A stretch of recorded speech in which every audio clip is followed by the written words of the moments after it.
그러한 문제에 대해서 답이죠. 그런 문제에 대한 답을 결정할 수 있는 충분한 프로이더의 그죠? 많은 문서들이 그죠? 판결문들이 존재하기 때문에 이게 뭐 몰라서 그런 게 아니고 얼마든지 프로이더에 있다는 얘기죠. 있기 때문에 그 사건에 대해서 우리가 당연하게 신탁에서야말로 그죠? 불가피한 당사자라는 것을 결정할 기회를 다시 줘야 된다.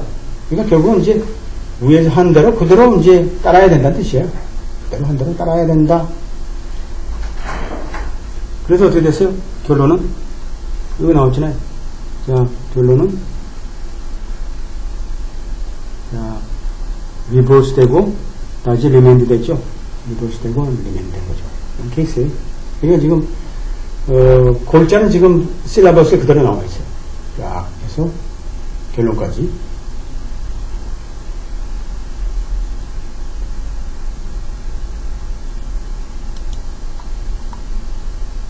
그래서 이제 구체적으로 이제 의견은 이제 워런 대법관이 이제 한마디로 대법원장이네요. 직접적인 대법원장이 이제 의견을 제시했는데 그 내용을 보게 되면 다음과 같습니다. 이 사건은 뭐뭐에 관련되어 있어요? 자, 한마디로 신탁 자산의 일부인 40만 불이네요. 40만 불에 대한 권리와 관련되어 있다. 그 신탁 자산은 델라웨어에 지금 기록되어 있고 바로 이제 신탁자가 이제 델라웨어에다 개설한 신탁 자산에 관한 그죠? 부분의 재산 중에 40만 달러에 대한 부분이죠. 근데 이 사람이 이제 후에 프로이다로 다시 이주해서 살기 시작했고, 리가티가 뭐예요? 리가티가 뭐예요?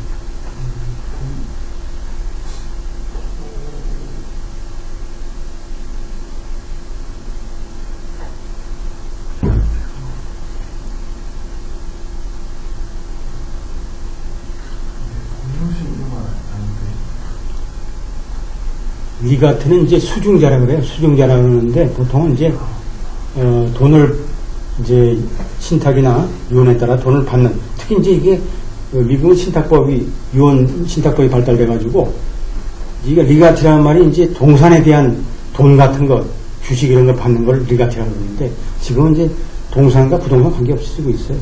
리가티라는 게 좀 바뀌어서.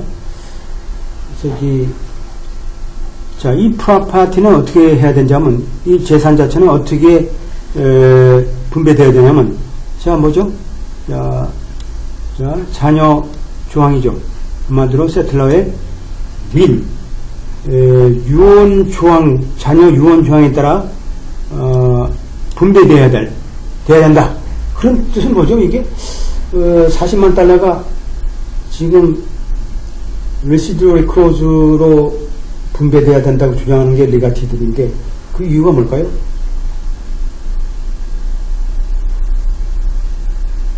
이게 굉장히 재미있는 케이스네. 40만 달러는 지금 어디가 있어요? 델라웨어에 가 있어요. 신탁자산으로.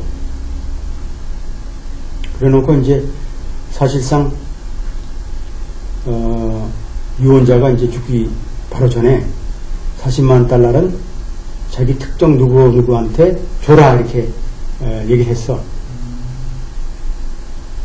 그러니까 이제 신탁 자산에 대한 관할 문제도 있고 또 40만 달러를 기존에 있는 그 유언자의 재산에서 빼고 나머지를 재산을 분배하려고 하면 적지나요. 그러니까 이 사람 리가티들은 뭘까요? 40만 달러도 결국은 무효이기 때문에 결국 이 재산으로 자녀 재산으로 이제 산입돼 가지고 그걸 나누게 되면 커지지나. 그래서 주장하는 거예요. 그런 내용들 하는 거죠. 그래서 이제 플로리다에서 이제 프로베이트 코트에서 하는 거죠. 각 주의 법원은 다 이제 프로베이트 코트가 있어요. 패밀리 코트, 프로베이트 코트. 프로베이트 코트는 유언이죠.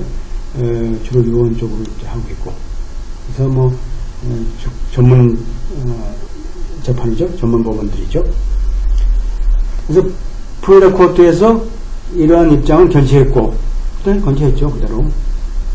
또, 다른 주장자는 어포인트는 이제, 한마디로 이제 재산을 관리하는 사람 입장이죠. 그 다음에 베네피셔리. 지금 이 두 번째 레가티하고 나눠주는 거예요. 레가티. 이제 베네피셔리는 누구예요? 한마디로 40만 달러를 우리는 분배받을 권한에 있다고 주장하는 사람들이고, 그죠? 포인트는 이제 같은 편이겠죠? 같은 편이고. 이 사람 주장은 뭘까요? 자, property passed pursuant to settlers exercise interviewers power appointment create in the deed trust. 그러니까 그대로 주장하는 거죠. 이 사람 주장은 뭘까요? 자, 이해관계 둘이 쌓여서 베네피셔리 어포인트는 뭘까요? 40만 달러에 대해서 그건 우리 소관이다. 이미 적법하게 신탁자산에 대해서 만들어진 신탁자산의 분배 권한을 생전에 신탁자가 뭐 권한을 행사할 수 있기 때문에 그것대로 분배해야지. 어떻게 말이지 그걸 뭐 자녀자산을 분배해가지고 그냥 n분의 1로 나누냐? 응? 그렇게 주장하는 거죠.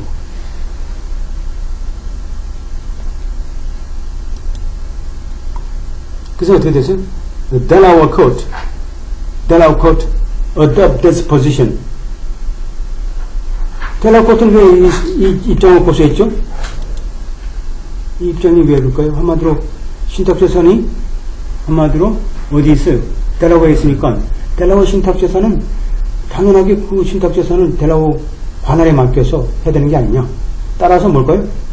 그 플로리다에서 요구하는 그런 엉뚱한 한마디로 관할에 대한 플로리다 결정문에 대해서는 우리가 인용할 수 없다. 거부한 거죠. 거부한다. 왜냐하면 플로리다 법원 자체가 had an acquired jurisdiction over indisposed party. 한마디로 그죠? 불가피죠. 불가피한 당사자에 대한 권한을 얻지 않았기 때문에 권한을 얻지 않았다. 그 아까 얘기한 대로 우리가 매일이나 공시로만 우리가 해서 신탁 자산을 갖고 있고 관리하고 있는 델라워 신탁회사가 플로리다의 법원에 출두도 못했어요. 그러니까 거기서 지네끼리 쑥덕수덕 얘기해가지고 결국은 의견도 전혀 반영도 안 되는 그런 상태겠죠.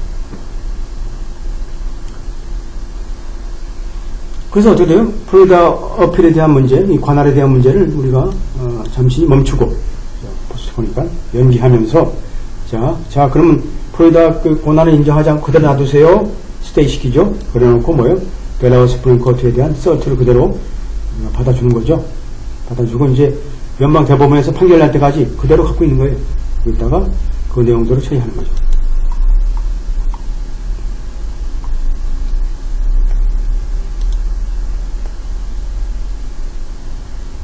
자, 그 다음에 trust whose validity contested here. 여기서 뭐예요?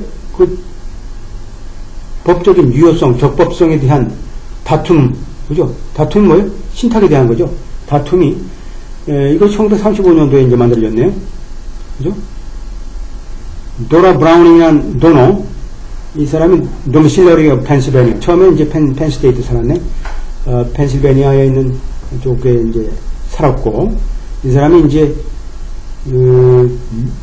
웰밍턴 트러스트라고 해서 델라웨어에 있는 웰밍턴 신탁회사를 상대로 해서 신탁 자산을 우리가 가입을 했어요. 그러니까 델라웨어에 있는 신탁회사 웰밍턴이라는 게 하나의, 그죠? 어떻게 돼요? 누구예요? 트러스티가 되죠. 트러스티. 요거는 지금 한마디로 도라 브라우닝한 사람은 트러스터가 되고, 트러스터 세틀러가 된 거죠. 세틀러 트러스터, 그죠? 되는 거죠. 그리고 이 몸통이 뭐 리즈, 아까 얘기한 리즈 몸통, 아까 자산이죠. 몸통 뭐로 되어 있어요? 한마디로 주식으로 되어 있죠. 그죠? 무채자산 주식으로 구성되어 있고, 그 다음에 미스 도너라는 사람이 자 인컴은 뭐죠? 인컴. 이 시큐리티가 예요? 뭐 한 100만 불이야 그러면 그 인컴은 그대로 남겨놔야 돼요. 인컴 놔두고 인트레스트, 이자 가지고 이제 평생 동안 이제 수익자한테 돈을 주겠죠. 돈을 주고 그대로 그거 가지고 리메인더가 이제 받을 권한을 주는 거죠. So you pay such person upon the trust as we appoint. 자, by inter vivos or testamentary instrument. 그러니까 뭐 양쪽으로 다 걸어놨네요. 하나로 상전에, 이제 한마디로 자기가 살아생전에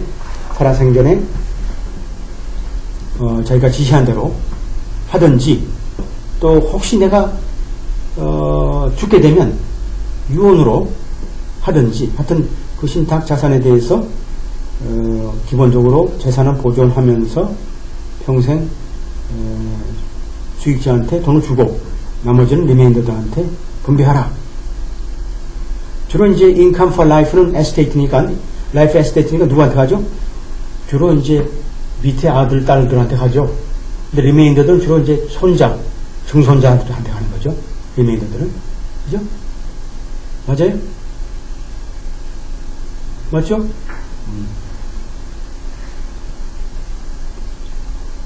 그 신탁 계약서에 보게 되면, 자, 이 미스 도너가 뭐요? 뭐 얼마든지 뭐 트러스티 뭐더러 피신탁자를 바꿀 수 있도록 되어 있어요. 트러스티니까 한마디로 재산 관리인이죠. 트러스티니까. 아까 이제 트러스티야 저 이제 신탁 회사들 있죠. 회사들을 바꿀 수 있게 되어 있어요. 그리고 she could amend. 자, 얼마든지 수정하든지 정정하든지 그 신탁 계약을 취소하든지 at any time 하도록 되어 있어요. 이건 되지 그렇지 않지 않더라도 트러스를 할 수 있는 거니까. A major of control of trust administration. 이 신탁, 그죠? 신탁 행정이죠? 신탁 관리. 신탁 관리에 대한 통제 조치는 어떤 규정으로 이제 확인되냐면 with the consent of trust advisor appointed by truster. 그건 신탁자죠. 신탁자에 의해서 임명되는 어드바이저니까 어떤 신탁 고문의 동의에 따라서만 된다 라고 이제 통제 조치에 대해서 되어 있고, 그리고 어떻게 돼요?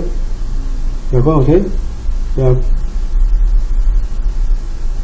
어떻게 돼요? 첫째, 신탁 자산을 팔 수 있고, 그 다음에 투자할 수 있고, 그 다음에 어떤 계획이나 심판이나 재조정이나 그죠?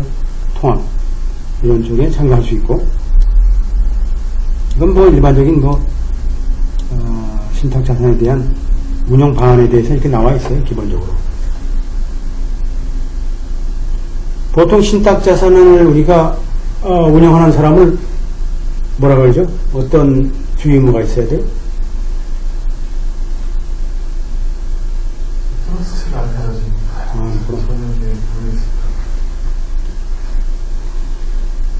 이게 prudent person이에요. prudent person, reasonable prudent person, 스탠다드라고 해가지고. 코퍼레이션에도 그렇게 리저너블 프루던트 person. 그렇지, 나오죠. 그게 주식에 대한, 주주회사에 대한.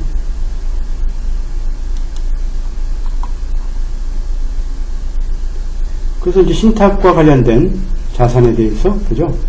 관련해서. 그 다음에 이제 신탁, 가입 후에 며칠 지나서, 이 도너라는 그 신탁자가 어떻게 됐어요? exercise of power appointment. 자, 자기의 권한을 이제 행사한 거죠. 이 파워 appointment 주로 이제 자기 재산에 대해서 내가 10%는 누구한테 주고, 20%는 누구한테 주고, 30%는 누구한테 주고, 이게 분배하는 권한을 말하는 거죠.